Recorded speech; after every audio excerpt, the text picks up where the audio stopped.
Señor, alabaremos al Señor.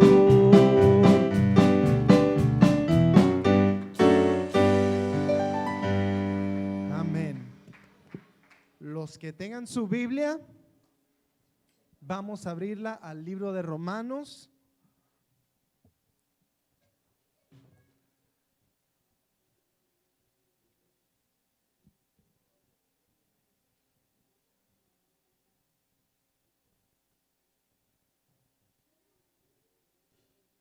Vamos en el noveno estudio de nuestra serie, La Teología del Evangelio, la serie según el libro de Romanos, y esta es la instalación número 9. Ya hemos pasado el capítulo 4 y vamos a introducir ahora el capítulo 5. Y leemos en el nombre del Señor Jesús: justificados pues por la fe, tenemos paz para con Dios por medio de nuestro Señor Jesucristo, por el cual también tenemos entrada por la fe a esta gracia en la cual estamos firmes y nos gloriamos en la esperanza de la gloria de Dios. Así pueden tomar sus asientos, mis hermanos, ahí donde está, para que entremos de un solo al estudio de esta tarde, titulado Nuestra Esperanza. Nuestra esperanza. Tenemos, hermanos, como cristianos una esperanza gloriosa, ¿no cree? Tenemos una esperanza eterna, que no se marchita, que no se nos va a ser quitado. No tenemos el miedo de que alguien nos robe esta esperanza gloriosa que tenemos. Pero para ello hacemos un pequeño resumen de lo que hemos estado viendo hasta ahora, porque lo que ha estado haciendo Pablo en el capítulo 1, 2, 3 y 4 es estableciendo un fundamento de doctrina sobre el cual ahora él va a empezar a construir. Ahora sí, hemos puesto el fundamento, vamos a empezar a construir hacia arriba. Hemos entrado en detalle profundo de lo que es el evangelio, lo que es la gracia, lo que es la fe.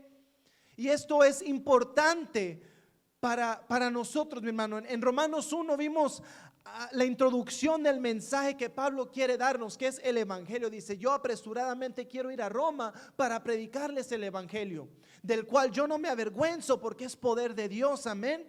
Eso es lo que Pablo quiere predicarnos. Dice: pero esto es porque la ira de Dios se revela contra los pecadores. Esto todo estaba en el capítulo 1 de Romanos, ¿verdad? Dice: porque el hombre es malo, el hombre ha cambiado la gloria de Dios por la gloria de los hombres, por la gloria de la creación, del sol, de imágenes. El hombre por naturaleza es malo, es malvado, es vanaglorioso, son malos hijos, dice. Todo eso estaba en el libro de Romanos capítulo 1. Y dice: por eso tengo que introducir el evangelio, las buenas nuevas, que hay un Salvador que vino. En Romanos 2 nos habló cómo hay un día de juicio que viene, donde la ira de Dios se va a manifestar, ¿no es así? La ira de Dios se va a manifestar y dice Pablo: y no te puedes esconder detrás de tu religiosidad. No puede ser así. Solamente el que se quebranta, se humilla y se arrepiente delante del Señor, aquel alcanzará misericordia, aquel será librado de la ira de Dios que viene sobre los pecadores, todos aquellos que no aceptan al Señor. En el capítulo 3 vemos la condición en la que está la humanidad, el hombre que quiere ganarse su salvación por obras. Dice Pablo: quedas muy corto de la gloria de Dios, tú no la puedes alcanzar por tus obras. Si tratas, eres un sepulcro blanqueado no más. Tú no puedes cambiarte a ti mismo del interior hacia afuera. Eso solamente lo puede hacer Dios. Entonces Dios es el que nos justifica. Ahí es donde el evangelio es introducido, y dice él: el evangelio demuestra la gracia de Dios que causó que nuestro Salvador viniera por nosotros, mi hermano, porque nosotros no nos podíamos salvar a nosotros mismos. Él tuvo que venir a nuestro rescate, y Él vino y cargó nuestros pecados sobre él y derramó su sangre para limpiarnos de aquellos pecados. Gloria al Señor.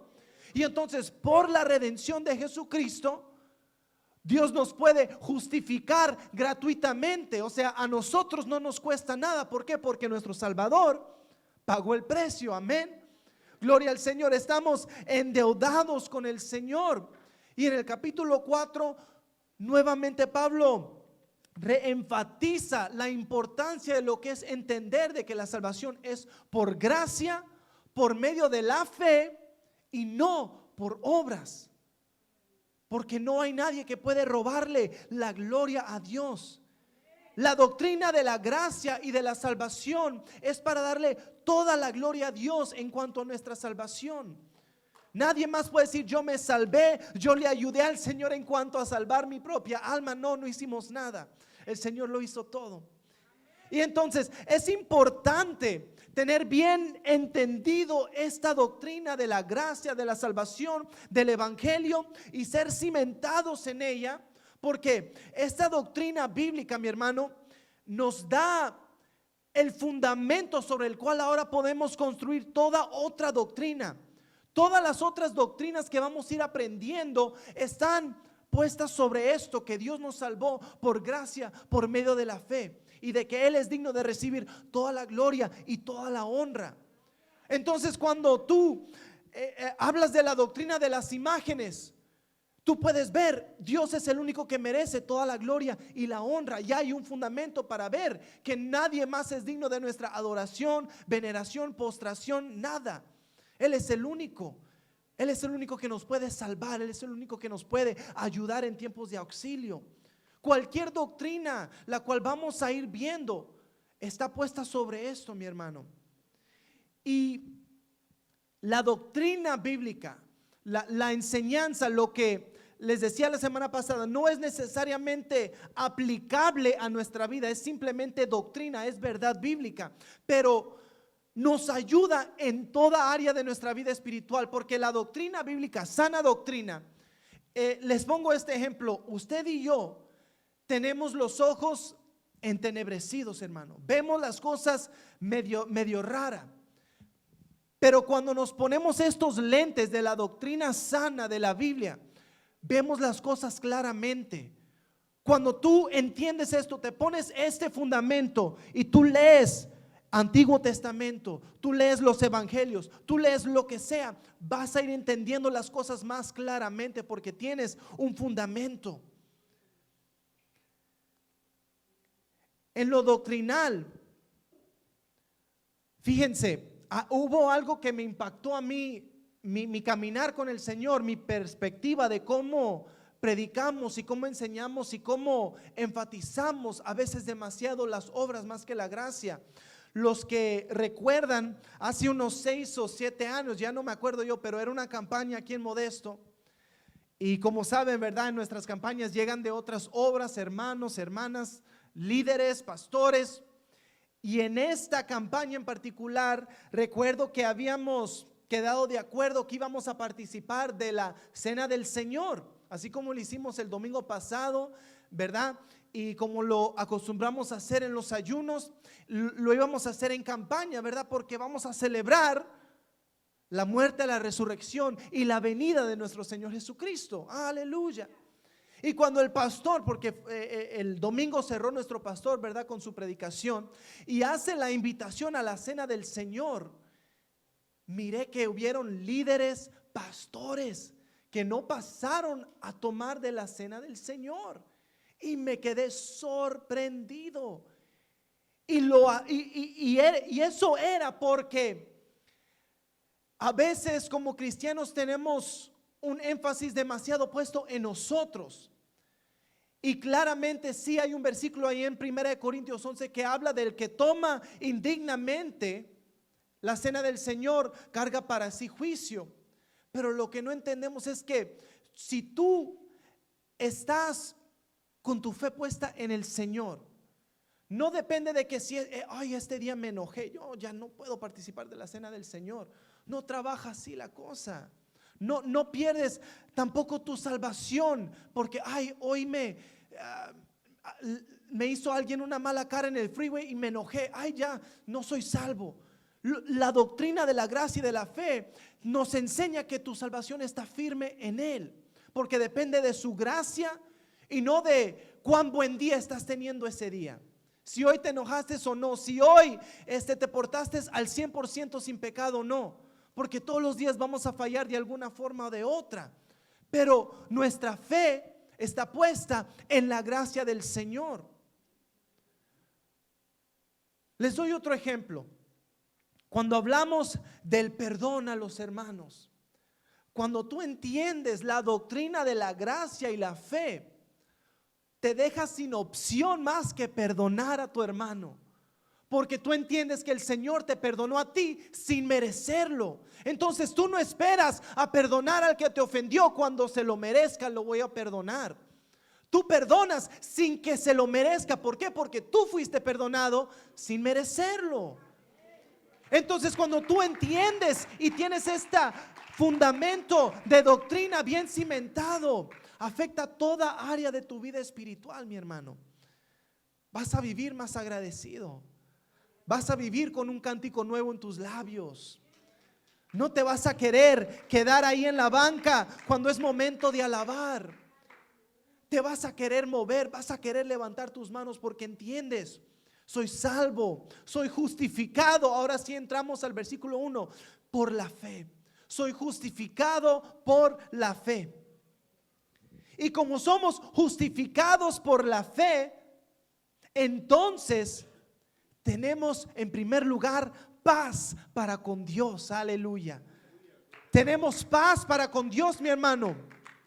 Entonces, si ahora tenemos paz porque hemos sido justificados, ¿qué teníamos antes? Nos dice allí en el versículo 11 que éramos enemigos de Dios. Ahora que somos justificados por la fe, tenemos paz.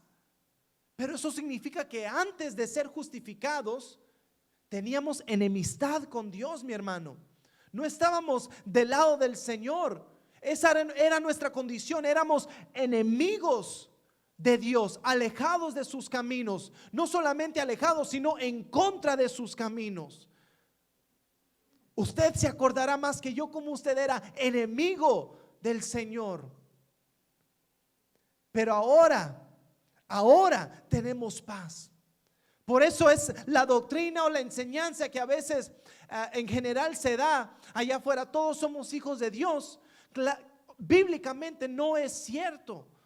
Es muy lejos de la verdad. Al contrario, dice Pablo, hasta el momento de la justificación, hasta el momento que tú crees en el Señor, antes de eso eras enemigo. Eras enemigo. Ahora que has creído y recibes la justificación que es por medio de la fe, ahora sí puedes tener paz para con Dios. Y si tenemos paz para con Dios, mi hermano, antes teníamos enemistad con Dios, ahora tenemos paz para con Dios. Ahora, ¿contra quién tenemos enemistad? Dice Santiago capítulo 4, versículo 4: pedís y no recibís porque pedís mal. Perdón, versículo 4 dice: oh almas adúlteras, ¿no sabéis que la amistad del mundo es enemistad contra Dios? Cualquiera pues que quiera ser amigo del mundo se constituye enemigo de Dios. Entonces nosotros antes nos llevábamos bien con el mundo, pero cuando tú te alineas del lado de Dios, mi hermano, aquello que es enemigo de Dios ahora se vuelve tu enemigo. Y tú podrás decir: yo no me he hecho enemigo de nadie. Y no es que tú te haces enemigo. Tú vas a ver cuántos aquí ya llevan tiempo en el evangelio puedan testificar que el mundo se voltea en contra de ti. Los de tu propia familia se vuelven en contra de ti. Te lavaron el cerebro. En vez de deleitarse que ya no eres un adicto a la droga, se enojan porque andas en la falsa religión. En vez de alegrarse que ya no te la pasas de borracho y fornicario, tu familia se enoja contigo. Pero ¿cómo es posible que te vas allá como traidor? Hay amistades que tenías antes que ya no van a ser amistades, porque su estilo de vida ya choca con lo que el Espíritu Santo está haciendo en tu vida. Y entonces cuando nos volvemos amigos de Dios, ahora que tenemos paz con Dios, tenemos enemistad con el mundo. Y no hay de otra manera. Esa es como la ley de la gravedad. Todo lo que sube tiene que bajar. Todo aquel que se hace amigo de Dios va a ser enemigo del mundo. Va a ser confrontado por el mundo, por todo aquello que es anticristo. Te va a confrontar, te va a querer tumbar tu fe, te va a querer hacer tambalear, te va a querer hacer dudar. Y nos advirtió el Señor que algunos de ellos serían los de nuestra propia casa. Y tristemente, yo sé que algunos de nosotros podemos testificar a esa verdad. Que los de nuestra propia casa, en vez de animarnos, en vez de empujarnos, en vez de acercarse a los caminos con nosotros o al camino con nosotros, se ponen como instrumento del enemigo en contra de nosotros. Y no es que nosotros nos volvemos enemigos, hermano. Por eso les enfatizo, porque no se ponga usted en contra de sus familiares. No se ponga usted rudo, enojado, religioso, santurrón contra su familia. No es necesario. Simplemente usted guarde su testimonio cristiano y va a ver cómo va a haber veces que por su fe lo van a perseguir. Amigos, familiares, amistades, el mundo, la sociedad. Amén. Pero dice Pablo, todo lo que antes tenía lo tengo por estiércol, por el conocimiento de mi Señor. Vale más tener paz con Dios que tener paz con el mundo, mi hermano. Vale más tener paz con Dios. Entonces, dice, por la fe tenemos paz para con Dios por medio de nuestro Señor Jesucristo, porque nuevamente Timoteo 1:5, Él es el único mediador entre Dios y los hombres, no hay otro, amén. Ok, claro quedó, ¿verdad? Entonces tenemos paz para con Dios solamente por nuestro Señor Jesucristo. Dice, por el cual también tenemos entrada por la fe a esta gracia. Por segunda vez en 2 versículos, mire cómo Pablo dice, por la fe tenemos paz con Dios y por la fe tenemos entrada a esta gracia. La gracia ahí está para todos, hermanos. Cristo vino y cargó el pecado del mundo. La gracia ahí está para todos. Pero ¿cómo se activa esa gracia en nosotros o en nuestras vidas o en la vida de uno que es justificado? ¿Cómo se activa esa gracia? Dice, por medio de la fe. La única manera de entrar a esta gracia, recibir la salvación de nuestras almas, es por medio de la fe en Cristo Jesús. La gracia ahí está disponible para todos, pero no todos creen. Entonces no todos son salvos. Porque hay algunos que también está esa enseñanza por allá afuera que al final todos van a ser salvos, y no es cierto. Solamente aquellos que hemos tenido entrada, acceso a esta gracia, que es por medio de la fe en Cristo Jesús. Y la gracia en la que estamos ahora, mi hermano, esta salvación de la cual tú y yo estamos participando, no es una gracia temporal o condicional. Dice que estamos en ella firme. Estamos en su gracia firmes. O sea, no hay nada que te pueda librar de la mano del Señor. No hay nada ni nadie que te puede arrebatar de la mano de tu Salvador, mi hermano. No hay nada. No hay nada que nos pueda apartar del amor del Señor. Tenemos entrada a esta gracia y estamos firmes en ella. Estamos firmes porque nuevamente regreso a nuestro fundamento. No depende de tus obras, depende de su gracia. Y su gracia no tiene fin. Su gracia no es condicional. Su gracia te abraza y te mantiene firme. Estamos firmes en su gracia, aún en tiempos de duda, de desánimo. Cuando tú fallas, dice, Él permanece fiel. Y en unas 2 semanas vamos a empezar la doctrina del pecado. Pero nomás para dar un adelanto, no se está predicando entonces vayan y pequen libremente, sino que dice Juan, pero si pecas. No es de que, como hay enseñanzas allá afuera, a la primera vez que tú pecas se pierde la salvación. Y no es así, mi hermano. Nuestra salvación es mucho más firme que eso. Es mucho más firme que eso nuestra salvación. No es cuando tú fallas ya quedas descalificado. No, dice Juan, tú tienes un abogado, gloria al Señor. Tú tienes un abogado para con el Padre. Y solamente tú te confiesas con Él, te arrepientes y ahí estás. No pierdes tu estatus de hijo, de hija. Él no te desprecia. Ya fallaste hoy, te enojaste hoy, oh, se te salió la palabra cuando te machucó el martillo en el dedo. No, eres salvo, estás firme porque su gracia es firme. Su gracia es firme, mi hermano. Por eso podemos estar en ella nosotros firmes y confiados. Y termina, nos gloriamos en la esperanza de la gloria de Dios. Nos gloriamos, nos gozamos, nos jactamos, porque nuestra esperanza, mi hermano, es un hogar eterno.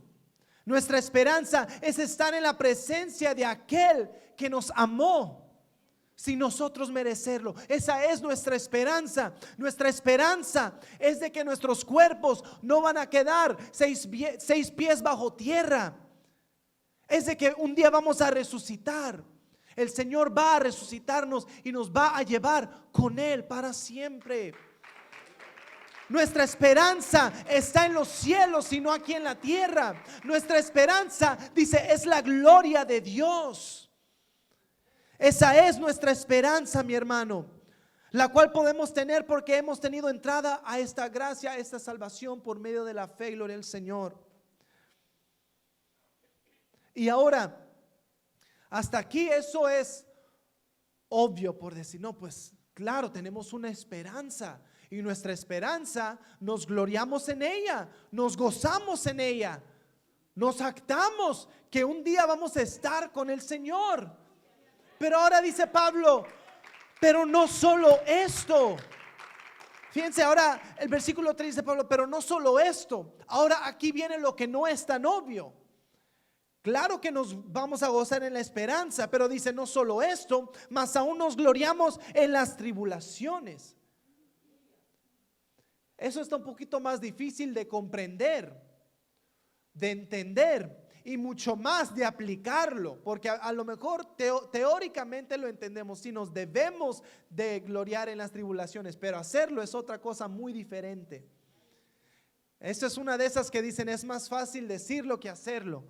Gloriarte en las tribulaciones, en las aflicciones, en los golpes de la vida, en las ofensas, en las traiciones. Es difícil gloriarte en ello. Y a lo mejor pensarás, no, pues a lo mejor lo que está diciendo Pablo es que hay que pasar la tribulación y después nos podemos gloriar en el Señor. Pero no es esa la frase que usa Pablo. O a lo mejor Pablo se refiere que a pesar de que estemos en tribulación, nos podemos gloriar en el Señor. Y esa no es la frase que usa Pablo. Él dice, nos gloriamos en la tribulación. Nos gozamos en la tribulación. En Filipenses capítulo 4, versículos 6 y 7 dice lo siguiente: por nada estéis afanosos, si no sean conocidas vuestras peticiones delante de Dios en toda oración y ruego con acción de gracias. y la paz de Dios, que sobrepasa todo entendimiento, guardará vuestros corazones y vuestros pensamientos en Cristo Jesús. Esto es importante. La paz que nosotros tenemos sobrepasa todo entendimiento humano en primer lugar. Así que quita razonamiento humano y entra al ambiente espiritual, porque solamente así podemos entender lo que Pablo está hablando aquí. ¿Cómo que gloriarnos en las tribulaciones, Pablo? ¿Estás loco? Humanamente sí. Por eso esta paz, dice, sobrepasa ese tipo de entendimiento. Pero esa paz, dice, guarda vuestros corazones y vuestros pensamientos en Cristo, porque la perspectiva de las cosas cambia todo. La perspectiva que Dios nos da de la situación cambia todo. Cambia el cómo vemos nuestra situación, nuestra aflicción, nuestra tribulación, esa ofensa que se nos hizo, esa traición que se nos hizo. Cuando tú te pones estos lentes de la doctrina sana de la gracia y de la fe y lo que estamos construyendo aquí, tú puedes ver lo espiritual. Y para aplicar este versículo que Pablo nos está dando aquí, o esta cita, que nos gloriamos en las tribulaciones, toma una madurez espiritual, mi hermano, para aplicarlo. Toma una madurez espiritual para entender que podemos tener gozo en la tribulación, que no tienes que pasar la tribulación renegando, quejando, no, sino que tú puedes gozarte en medio de ella. Toma una madurez espiritual y vamos a llegar a eso, porque dice, la tribulación en la cual nos gloriamos, dice, la tribulación produce paciencia. Ok, la tribulación produce paciencia. Esta palabra también se puede traducir a perseverancia.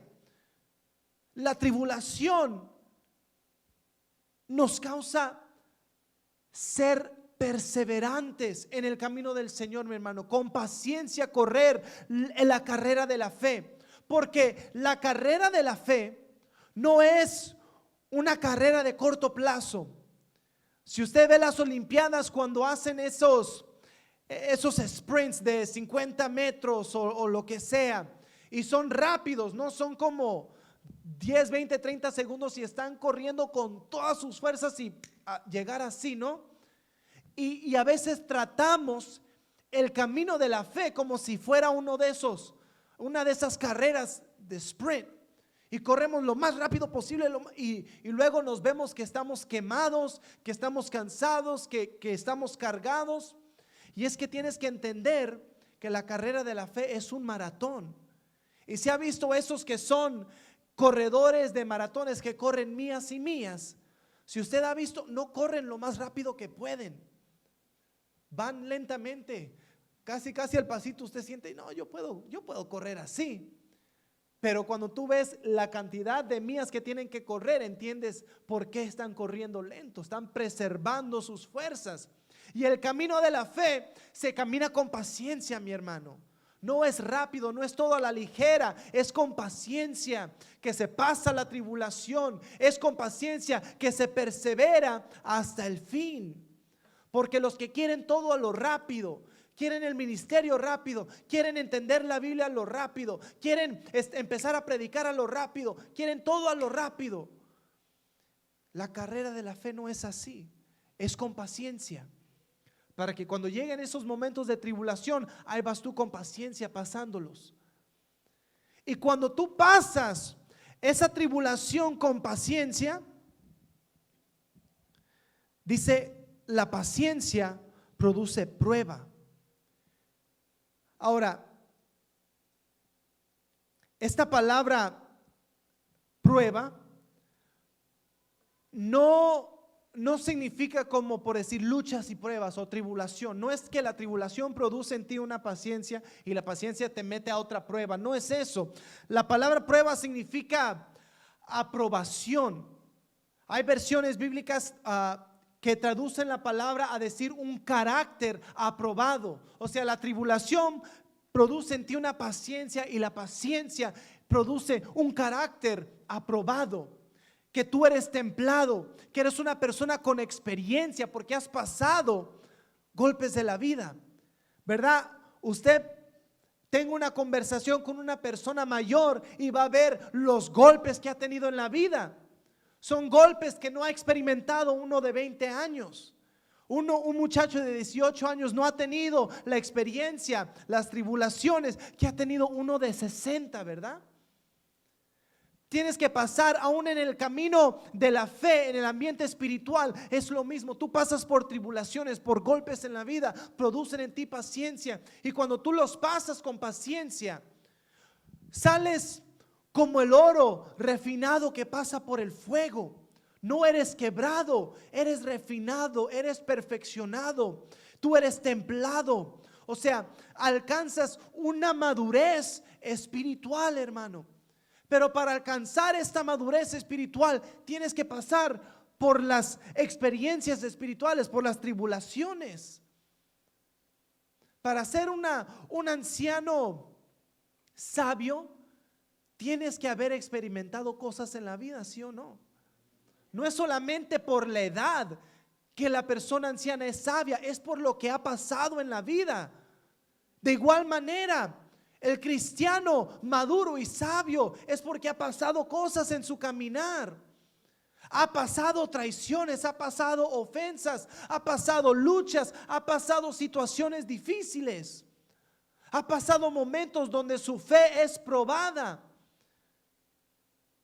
Y pasa esa tribulación, es perseverante, con paciencia corre en la carrera de la fe y alcanza una madurez espiritual.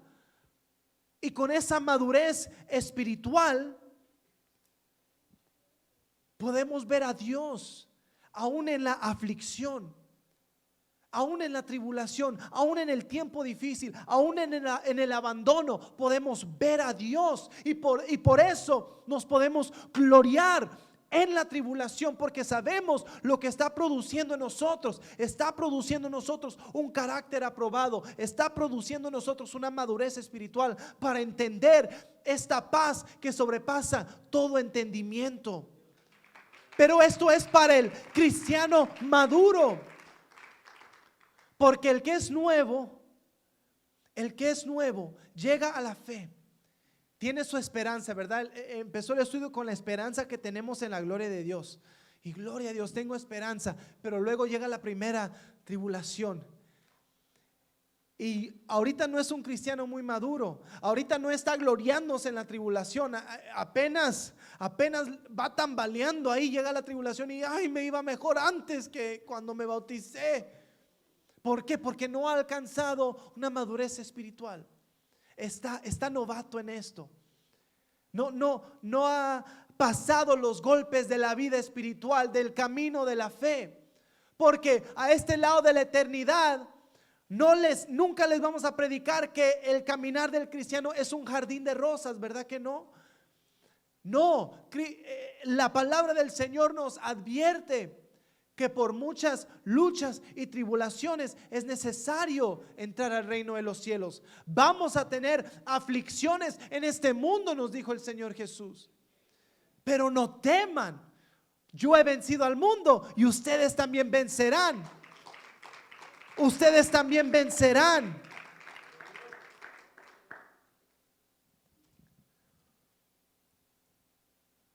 Pasamos esa tribulación, se nos da la paciencia, esa perseverancia, se nos da ese carácter aprobado, esa templanza, esa experiencia, esa madurez espiritual para entender Dios está en control.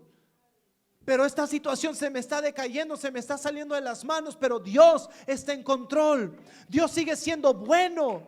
Dios nunca falla. Él está conmigo. Deseamos alcanzar esa madurez espiritual para enfrentar toda situación con gozo en nuestro corazón. Y por último,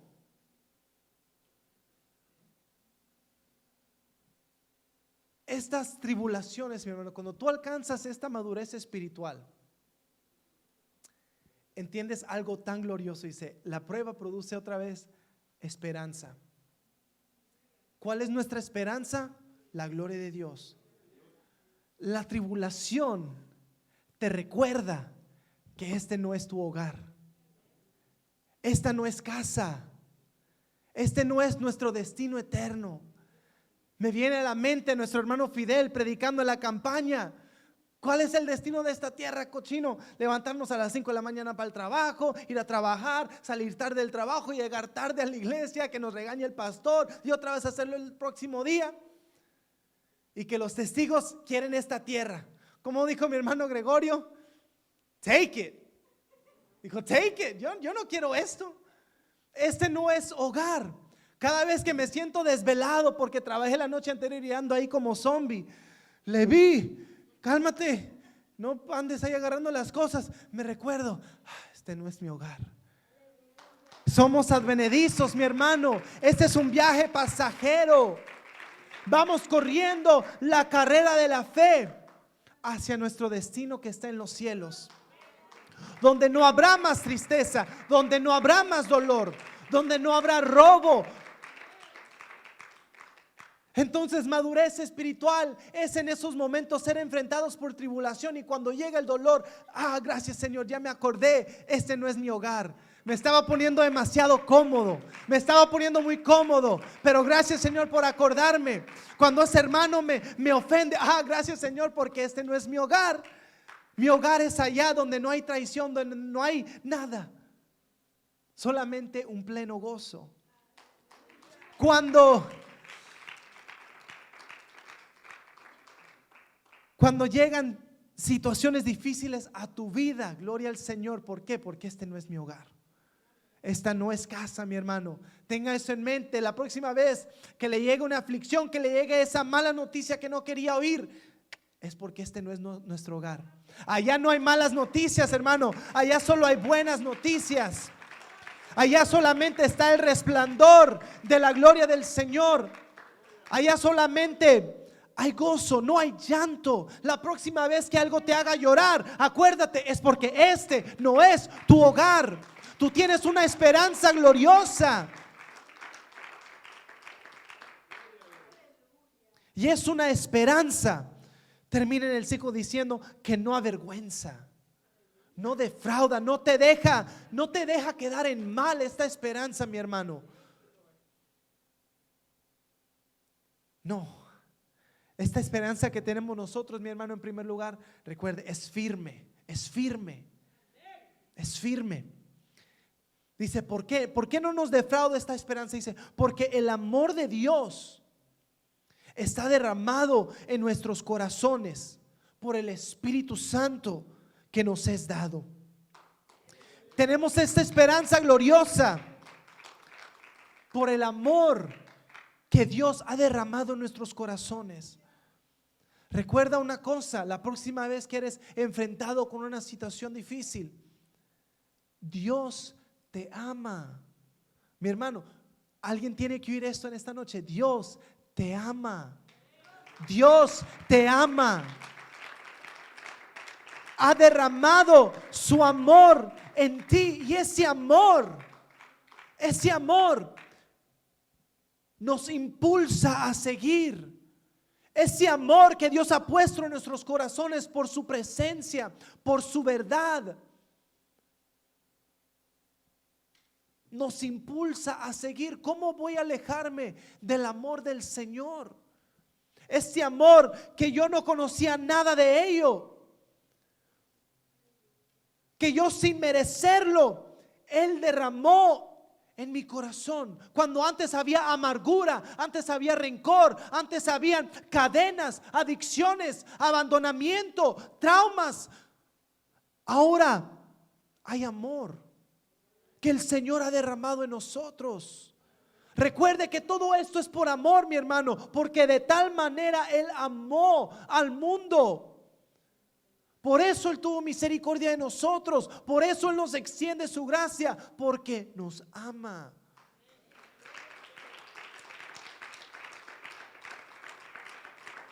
Y el Espíritu Santo, cuando tú crees, cuando tú eres justificado, tú recibes el Espíritu Santo de Dios en tu vida. Y el Espíritu Santo de Dios nos testifica. Dice en Romanos 8 que somos hijos de Dios. Nos testifica, mi hermano, de cuánto Dios nos ama. Es el que nos está ahí acordando y recordando. Dios te ama, Dios te ama. No tires la toalla, no te rindas. ¿Por qué? Porque Dios te ama. Y porque Dios te ama, este no es tu hogar. Él te está creando morada en los ambientes celestiales. Por eso nuestra esperanza no nos avergüenza, mi hermano. Entonces, para cerrar, tenemos una esperanza gloriosa, la gloria de Dios.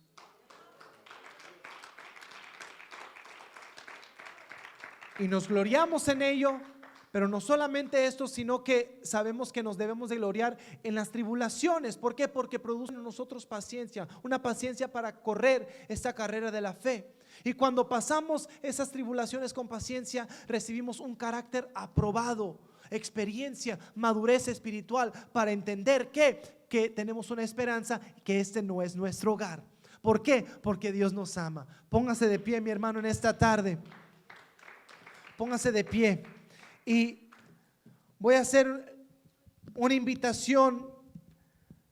Primera, obviamente para todos, quiero que todos vengamos a orar, pero específicamente también si alguien no ha recibido al Señor Jesús, alguien está alejado del camino del Señor, alguien no ha puesto su fe en el Señor, no tienes esta esperanza, dices, no tengo yo esta esperanza. Tú puedes tener esta esperanza gloriosa, la puedes tener. Haz simplemente una oración simple: Señor, admito que soy un pecador y necesito un Salvador. Perdóname de mis pecados y dame esta esperanza de un nuevo hogar.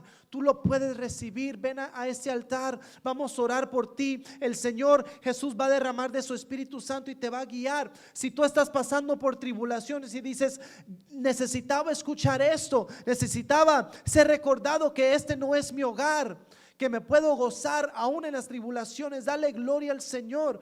Padre Santo, gracias por justificarnos, por salvarnos, por acercarnos a ti, Señor. Ahora tenemos libre acceso a tu presencia, Padre. Te doy gracias, gracias, Señor. No puede haber más que agradecimiento en nuestro corazón, Padre Santo.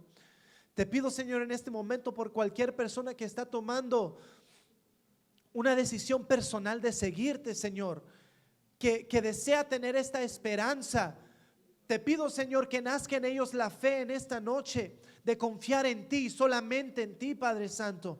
Que se arrepientan de sus pecados, que busquen esta nueva vida que solamente está en Cristo Jesús. Te pido por mis hermanos, cualquiera que esté pasando por una tribulación, por alguna angustia, por alguna batalla espiritual, Padre Santo, recuérdales que tú estás con ellos, Señor, que no solamente vas a sacarlos de la situación, sino que vas a caminar con ellos en medio del fuego, Señor, porque el fuego no los va a quemar, las aguas no los van a ahogar, Señor. Tú vas con ellos, ellos van firmes en el nombre poderoso de Jesús, porque tu nombre es una torre fuerte para nosotros, Señor, y nos refugiamos en ti, Padre. Gracias porque nos podemos refugiar en ti, bendito Dios. Gracias por tu Espíritu Santo que has derramado en nuestros corazones, que nos testifica de tu amor, que nos testifica que somos tus hijos. Gracias, Padre Santo. Gracias, Señor. Gracias, Padre. Ayúdanos a caminar en luz de esta palabra, Señor. Ayúdanos a caminar a la luz de tus escrituras, Padre Santo, porque este no es nuestro hogar. Este no es nuestro hogar, Padre. Tenemos un destino eterno, glorioso, permanente a tu lado, Señor. Esa es nuestra esperanza. Pero ayuda a mis hermanos, Señor, que esta sea una iglesia llena de cristianos maduros, Señor. Que no cualquier cosa nos haga perdernos en el mundo por 6 meses. Que crea una madurez espiritual en mis hermanos de perseverar en tu camino, bendito Señor. Forma pilares en este momento, Señor. Forma cristianos maduros, Señor. Y tú recibe toda la gloria y la honra. Te adoramos, Señor.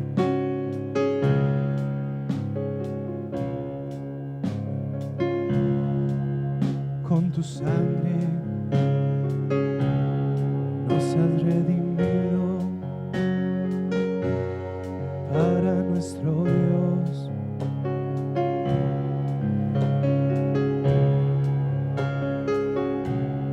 De todo linaje, pueblo, lengua y nación, nos has hecho reyes y sacerdotes para nuestro Dios, y reinaremos sobre la tierra. Gloria al Cordero de Dios, y exalta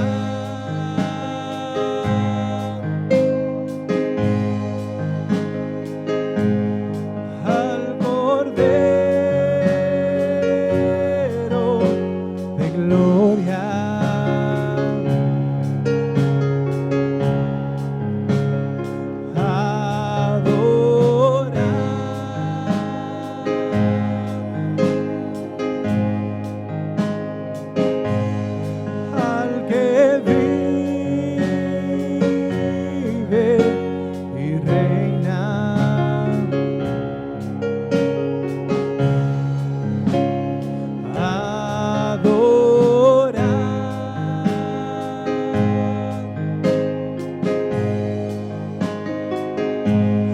Dios altísimo, Padre eterno, Cordero de Dios.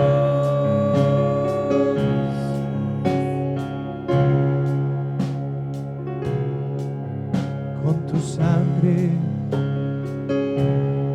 nos has redimido para nuestro Dios. De todo linaje, pueblo, lengua y nación, nos has hecho reyes y sacerdotes para nuestro Dios, y reinaremos sobre la tierra. Gloria al Cordero de Dios, y exalta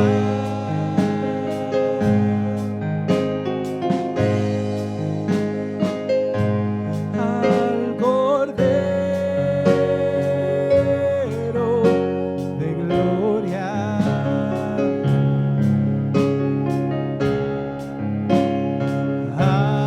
Adora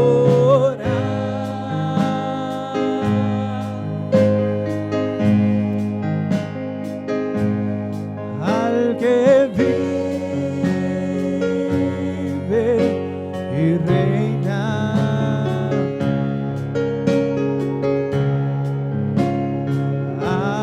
Adora